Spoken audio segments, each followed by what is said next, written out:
Olá, pessoal, sejam bem-vindos às notícias da semana. Não dá para fazer diferente.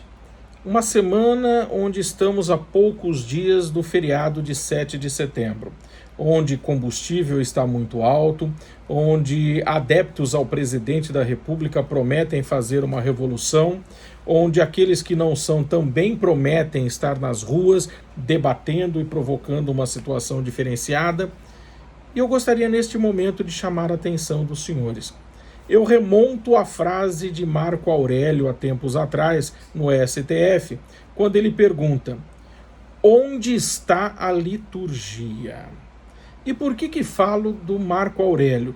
Porque nós tínhamos três grandes seguidores da Constituição Federal no STF.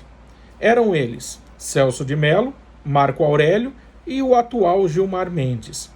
Esses três seguem a Constituição Federal à risca. O resto, hoje, se manifesta dizendo: seguimos a voz das ruas. Mas este é o correto? É isso que você espera de um STF? Que ele simplesmente siga a voz da rua? Porque vamos pensar juntos. A voz da rua somos nós. Nós que nunca soubemos o que é uma lei, uma Constituição Federal. Sabemos que existe, mas nunca fomos educados para isso. Então, como podemos ser a voz das ruas? E não contente com isso, aplaudimos quando, por exemplo, um determinado governante diz: estamos criando escolas bilíngues. Meu caro governante, não cria escola bilíngue.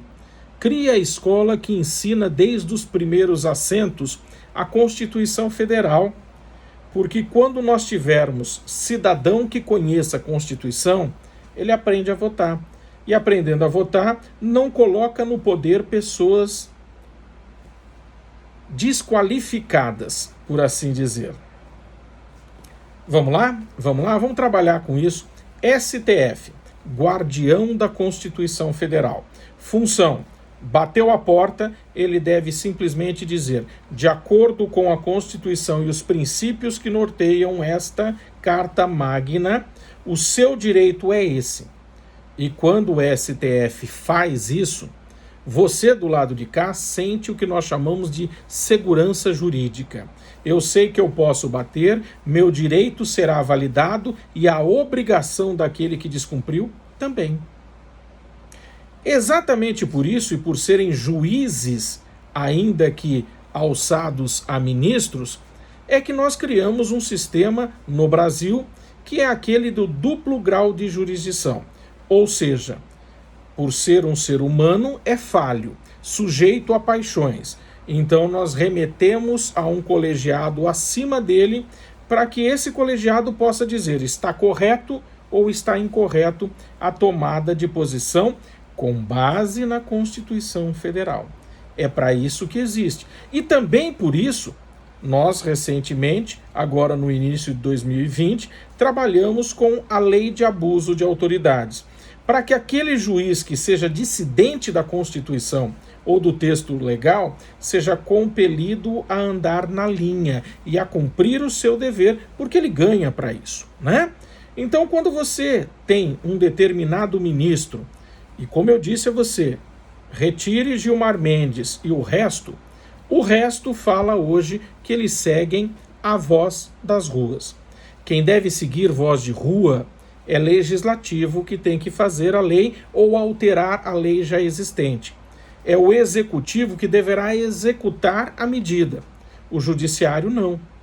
Também por isso, legislativo e executivo provêm seus cargos através de mandatos de eleições.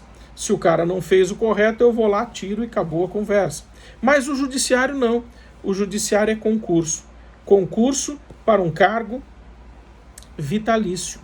Ou seja, ele vai ficar até se aposentar, nós vamos pagar a aposentadoria dele, porque ele, teoricamente, é uma pessoa que conhece as leis, poder, dever de dizer o direito, que sabe o que é uma Constituição e, portanto, vai cumprir o texto constitucional.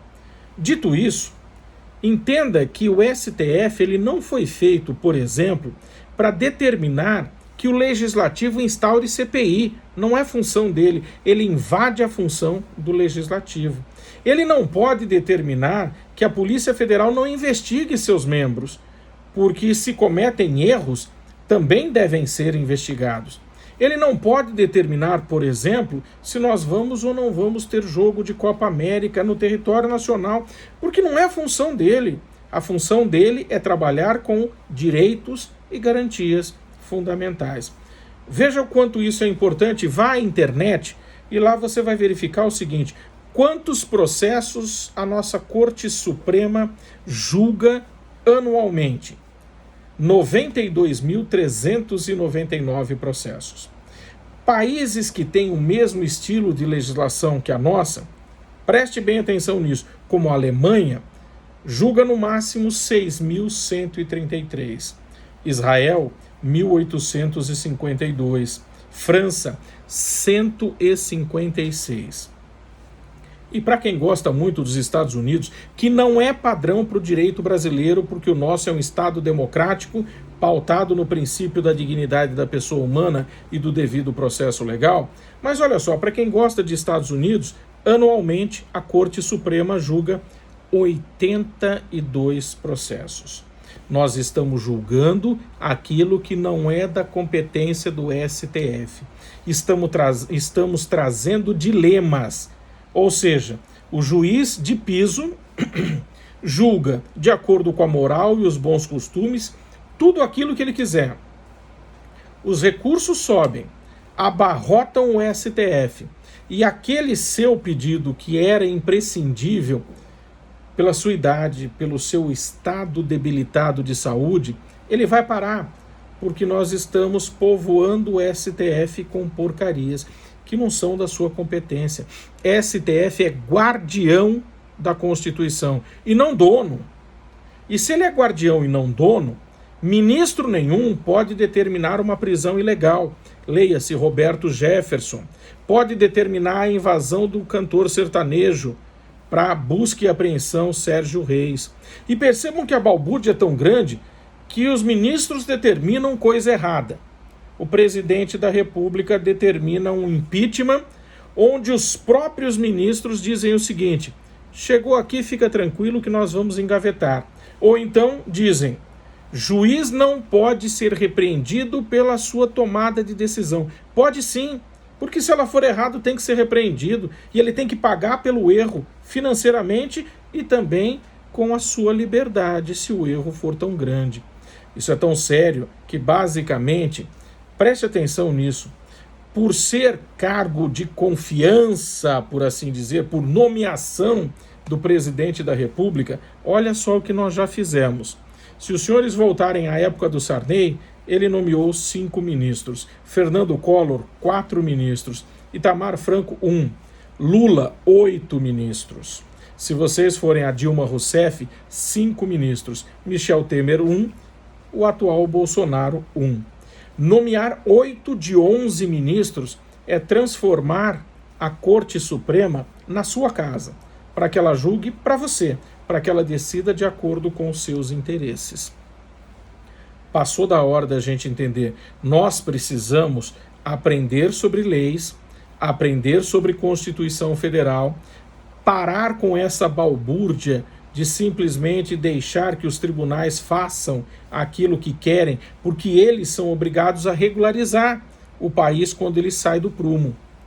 E automaticamente, quando nós aprendermos a fazer isso, nós restauramos a liturgia. Ou seja, nós vamos fazer com que nossos direitos e garantias fundamentais passem a ser respeitados e nós tenhamos segurança jurídica. Mas isso só quando nós aprendermos a fazer o correto. E fica aqui a dica: se você tem um funcionário, objetivamente você sabe qual é o serviço que ele tem que fazer e fiscaliza para que dê tudo certo. E se ele não fizer, você tira. Talvez seja assim que nós devemos fazer daqui por diante, não só com o STF, com o Judiciário, Legislativo e Executivo. Talvez os rumos melhorem. Notícias da semana, espero que tenham gostado. Fiquem com o meu mais forte abraço e até o nosso próximo encontro, se Deus quiser.